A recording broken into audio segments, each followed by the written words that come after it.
It's Wednesday, July 5th at 2:45 in the afternoon, 34 degrees here. I'm just on the K&P Trail south of Verona, and I've got some interesting and important news for any of you who use the K&P Trail for recreational activities such as walking, cycling, running, those kinds of non-motorized activities.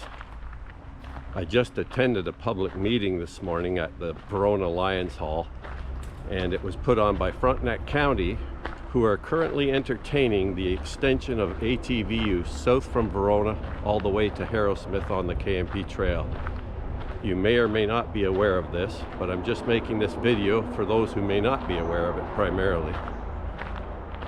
While I'm a little late getting this video out because we've already passed the process where you can put comments in on a survey, apparently Frontenac County is still accepting comments on the proposal. So I'll put a link down below, or even an address in the video itself, where you can provide comments to Frontenac County if you have strong feelings on whether or not ATV use should be extended south of the village of Verona. So Frontenac County apparently was approached by a local ATV organization to allow ATV use south of the village of Verona on the K&P Trail. Up until this point, there has been no ATV use south of Verona to Harrowsmith. There is also no ATV use operation allowed on the Cataraqui Trail at Harrowsmith, where the K&P Trail joins into. There is currently ATV use north from the main parking lot in Verona, and north from there, although the section from Verona to Craig Road is still under a pilot project apparently. They are still considering that little bit of an extension from Verona to Craig Road. Interestingly, the vast majority of participants at the meeting today were in opposition to the extension of ATV use. I think there was actually only one person speaking that actually supported it, and he was the head of a local ATV club in Verona. My main point of contention, and many others agreed with it or had the same feeling, was that I think there just needs to be a quiet section of the trail where people from the local villages, namely Verona, Hardington, and Harrowsmith, and the local countryside, need to have a section of trail where they can come and walk and be at peace, either walking, cycling, walking their dogs, that type of thing, where they can come and be in relative peace without having to worry about getting over for motorized vehicle after motorized vehicle. And this little section is great. As you'll see on the map, it goes through an area of forest, swamps, fields, agricultural lands, a variety of habitats that you can see lots of different wildlife and plants growing.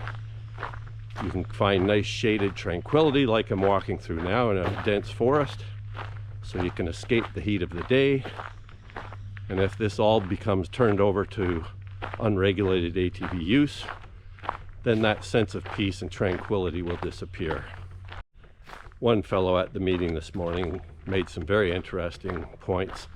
He had gone around and talked to many people in Harrowsmith, some 365 or so I think he said, and virtually all of them were against the extension of ATV use on this trail. Because right now the trail goes down to Harrowsmith and connects onto the Cataraqui Trail, but no ATVs are allowed on the Cataraqui Trail. So where would this ATV extension actually go to? Well, one possible alternative that was mentioned was Graham Road, which is a small road that comes up from this trail out onto 38 just north of Harrowsmith. The problem with that would be that there'd be huge amounts of traffic introduced to that little road and all the houses along it, but there's no good exit point in Harrowsmith. They can't hop onto the Cataraqui Trail. There was some discussion at the meeting around the fact that the trail is meant to be a multi-use trail, and that should we be keeping certain sections of the public off of the trail when it's supposed to be a multi-use trail. Well, just because a trail has been designated multi-use doesn't mean it has to allow all uses over all sections of the trail. So right now, people can go north of Verona on ATVs right up to Clarendon Station, some 45 kilometers to the north. At Charlotte Lake, they can also jump on the Trans-Canada Trail and go west or east as far as they want to, probably many kilometers. So there's all that available to them now. So this section we're talking about here is probably only 6 or 7 kilometers of trail that would allow local people to come and have peaceful walks, rides on their bikes, walking their dogs, that kind of thing. Just getting away from it all and being able to find peace without the constant noise and dust and exhaust fumes of motorized vehicles. A number of people at the meeting brought up the fact that they typically avoid areas of the trail where ATVs are being used because they don't want to have to be constantly either getting over for the ATVs or run the risk of meeting fast ones on corners of the trails, which often happens, or just being constantly exposed to the noise and the dust created by the fast-moving vehicles. Even though most ATV users do slow down, from my experience, most of them slow down pretty good when they approach you and then speed up as they go by, but still you have to get over for quite a time period, especially if there's 4 or 5 or 6 of them in a row. You have to get over before the first one gets to you 100 meters away, and then wait for each successive one, which may be spaced at 50 feet or so away from each other. So it becomes quite a time-consuming and disturbing process, especially if you have long trains of these vehicles going by you, which you can have on busier days. So anyhow, that's the purpose of this video, just to let people know about this in case they don't know about it. But I did hear from several people this morning that they are still going to entertain comments for a period yet. I'm not sure how long, but sounded like for a little while.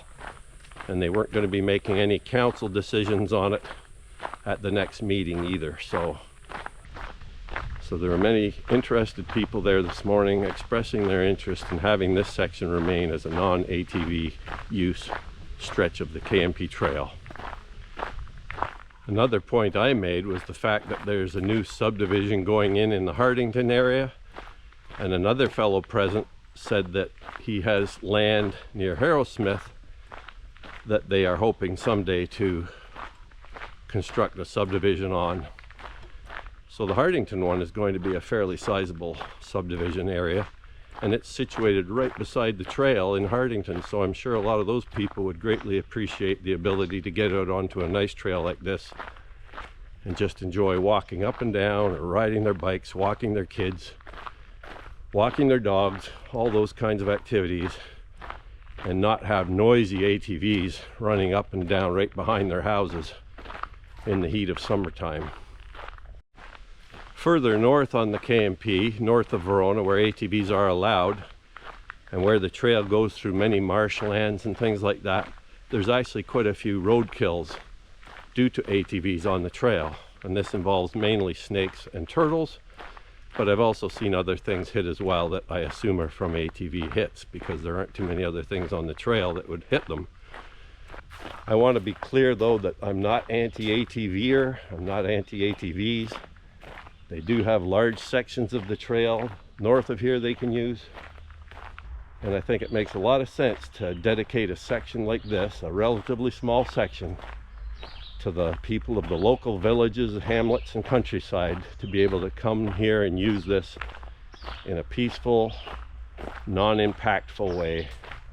And especially with climate change impacts occurring today, does it make sense to be constantly using more and more fossil fuels, racing along our natural areas and throwing dust everywhere, and then needing calcium chloride solution sprayed on the trail to control dust?